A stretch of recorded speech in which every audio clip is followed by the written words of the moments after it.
No cair da noite, em megacidades repletas de cromo, neon e pessoas com partes cibernéticas, se revela um mundo dominado por um hipercapitalismo predatório, onde as ruas são tomadas pela desigualdade social, gangues criminosas e as consequências do avanço tecnológico sem limites. Um futuro que por muitas vezes vemos resumido como alta tecnologia, baixa qualidade de vida. Mais do que apenas um estilo estético, o cyberpunk é um dos mais fascinantes subgêneros da ficção científica, e entre as obras que marcaram as suas fundações, uma das mais notáveis é Neuromancer de William Gibson, sci-fi pós-moderno considerado o pontapé inicial do cyberpunk, a alucinante história de um cowboy do ciberespaço que se vê diante de um grande mistério envolvendo um contratante sem passado e uma poderosa inteligência artificial corporativa. Boas-vindas a mais um vídeo do Central Pandora, aqui é Sora, e hoje vamos explorar a fundo o universo de Neuromancer de William Gibson, partindo das suas origens e seguindo até a sua importância e influência no cyberpunk. Preparem seus decks porque chegou a hora de adentrar a Matrix.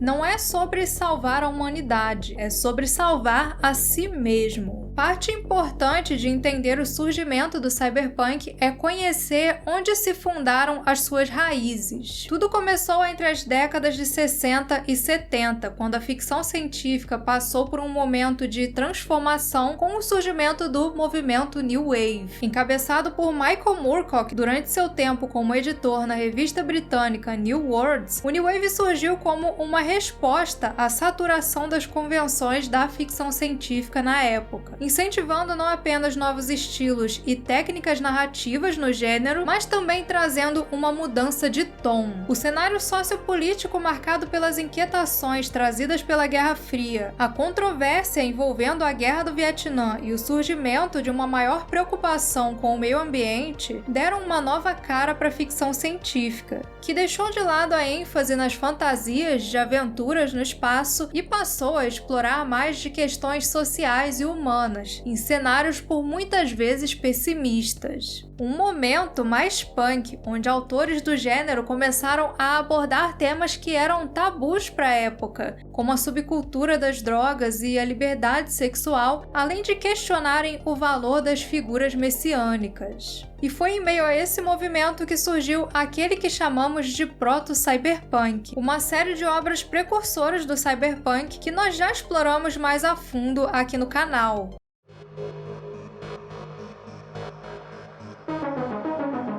Hoje reconhecido como o pai do cyberpunk, William Gibson iniciou sua carreira literária perto do início dos anos 80. Um período marcado não apenas por mudanças tecnológicas, mas também por uma recessão econômica no mercado norte-americano que afetou também a ficção científica. Um período onde editores estavam atrás de novas ideias, em uma tentativa de revitalizar o gênero como algo pop. Influenciado por esse cenário contemporâneo e por obras de grande importância do período passado, como Nova do Samuel Delany, que foi um precursor na temática de implantes cibernéticos e na fusão homem-máquina, ou Androides Sonham com Ovelhas Elétricas, de Philip K. Dick, distopia pós-apocalíptica protagonizada por um caçador de androides, Gibson trouxe as primeiras ideias daquele que conhecemos como o Sprawl. Sim, apesar de ter atingido a sua completude em Neuromancer, o mundo caótico e anárquico do Sprawl já vinha sendo construído em seus contos anteriores, publicados na revista Omni. Em Johnny Mnemonic, primeira aparição da personagem Molly Millions, conhecemos um traficante de dados ciberneticamente modificado que pode transportar informações críticas na sua cabeça. Já em Burning Chrome, uma dupla de hackers invade uma rede corporativa usando um icebreaker russo com o intuito de enriquecer e impressionar a garota dos seus sonhos. História que ficou conhecida por ter cunhado o termo cyberespaço. Esses dois contos em especial foram sucesso entre os leitores de sci-fi e logo deram a Gibson a oportunidade de escrever o seu primeiro romance.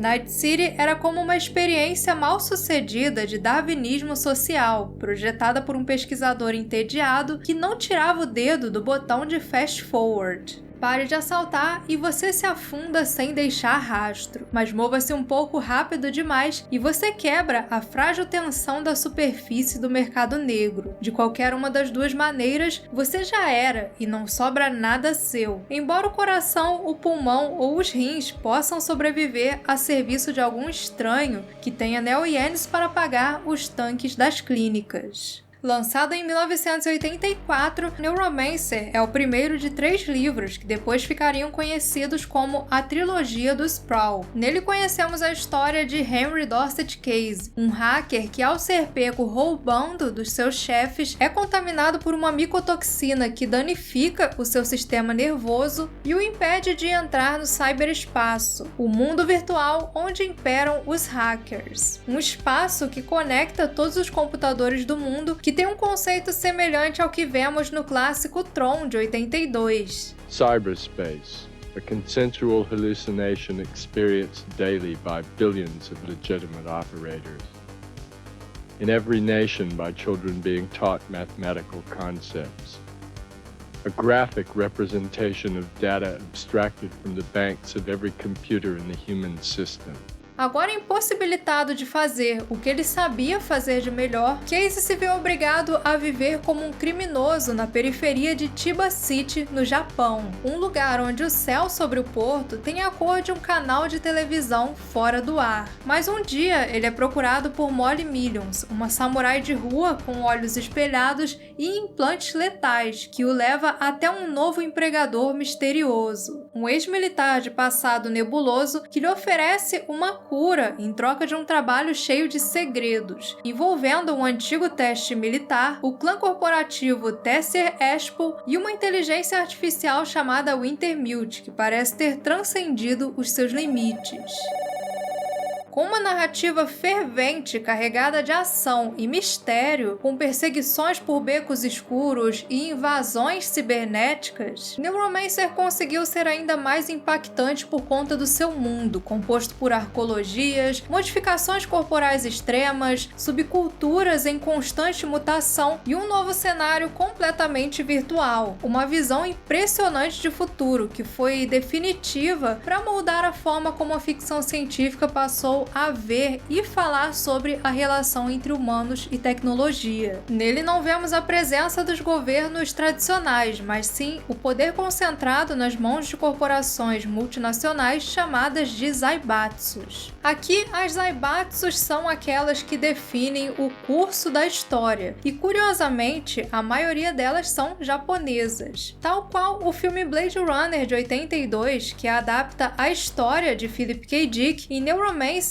o Japão é representado como uma grande potência em economia e tecnologia, algo que veio como um reflexo do cenário contemporâneo dos anos 80, período em que o Japão vivenciava um forte crescimento econômico e era uma grande referência no mercado da tecnologia. All the best stuff is made in Japan. Outra grande influência para esse universo foram as grandes cidades, em especial as asiáticas, com as ruas cada vez mais populosas e uma estrutura cada vez mais vertical e moderna, algo que deve também aos quadrinhos franceses da Metal Hurlant, revista que originou a americana Heavy Metal. Sim, se tem uma HQ do período pré-cyberpunk que é considerada definitiva para o estilo visual desse subgênero, é O Longo Amanhã, de Dan O'Bannon e Moebius. Uma história de detetive passada em uma mega cidade vertical que foi influente tanto na composição visual de Blade Runner quanto no universo do Sprawl. Outro elemento aproveitado de Longo Amanhã foi o seu aspecto noir, que também foi fortemente incorporado nas histórias cyberpunk. Nos anos 20 e 30, os problemas e ansiedades trazidos pela Lei Seca e a Grande Depressão nos Estados Unidos tiveram um impacto no romance policial, que deixou de lado os tropos dos detetives mais tradicionais, à la Poirot de Agatha Christie, e trouxeram a imagem do detetive policial, investigadores que lidavam diretamente com a violência das ruas. Um estilo que ganhou ainda mais visibilidade nos anos 40 e 50, com o surgimento dos filmes de investigação noir. O ambiente urbano de tom mais soturno e o perfil do detetive policial foram replicados por Ridley Scott em Blade Runner, da sua Los Angeles distópica até o protagonista Rick Deckard, que incorpora muito dos protagonistas da era noir. E apesar dessa influência do romance policial também ser muito evidente em toda a construção narrativa de Neuromancer, Gibson decidiu seguir por um caminho diferente com o seu protagonista.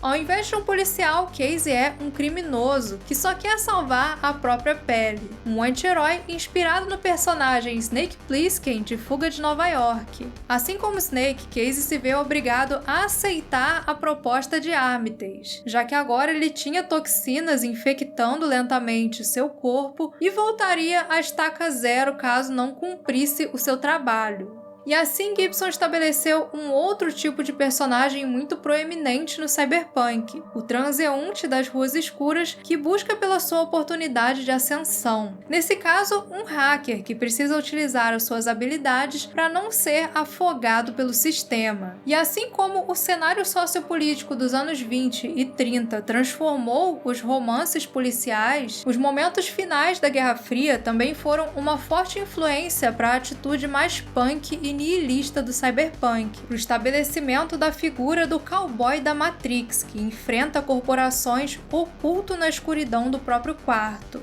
Algo que nasceu como um reflexo das ansiedades causadas pela tentativa de ascensão desenfreada do capitalismo às custas dos direitos dos trabalhadores e das possíveis consequências de uma sociedade cada vez mais tomada pela tecnologia. Uma sociedade que parecia cada vez mais definida por alta tecnologia e baixa qualidade de vida. Nesse mundo tecnológico, a segurança também ganhou outra cara. Ao invés de organizações como a Interpol, em Neuromancer temos a Polícia de Turing, uma força especializada na regulamentação da evolução das inteligências artificiais que age prevenindo que elas atinjam um ponto de independência. Algo que conversa muito bem com as discussões recentes sobre a ética envolvendo o desenvolvimento das IAs e também a possibilidade dessas tecnologias atingirem o ponto da singularidade, tornando a humanidade apenas um vestígio de um passado obsoleto. Além das IAs, existem também os construtos, memórias capazes de armazenar todas as lembranças e personalidades de uma pessoa falecida, originando assim um clone virtual. Outra ideia que nós também vemos sendo debatida na ficção científica contemporânea. Neuromancer foi um trabalho visionário que pode não ter antecipado certas modernidades como os telefones celulares, mas que impressiona pela sua inventividade em um tempo em que não se tinha computadores como hoje. Um livro que trouxe conceitos de um mundo globalizado, conectado através de uma grande rede de computadores, o desenvolvimento da dependência tecnológica e ataques cibernéticos. Coisas que antes pertenciam ao reino da ficção, mas agora estão bem presentes na nossa realidade. Quando Neuromancer chegou nas livrarias, ele teve um lançamento modesto, mas que aos poucos foi ganhando o público no poder do boca a boca. Apesar do termo cyberpunk não ser de autoria de Gibson, mas sim de Bruce Batke em um conto publicado em 83, Neuromancer foi definitivamente um dos principais pilares desse subgênero, junto de obras como Blade Runner e o mangá Akira. Não à toa que esse foi o primeiro livro da história a ganhar a chamada Tríplice Coroa da ficção científica, composta pelos prêmios Hugo, Nebula e Philip K. Dick. Uma distopia que foi muito influente na definição do imaginário do mundo hacker na cultura pop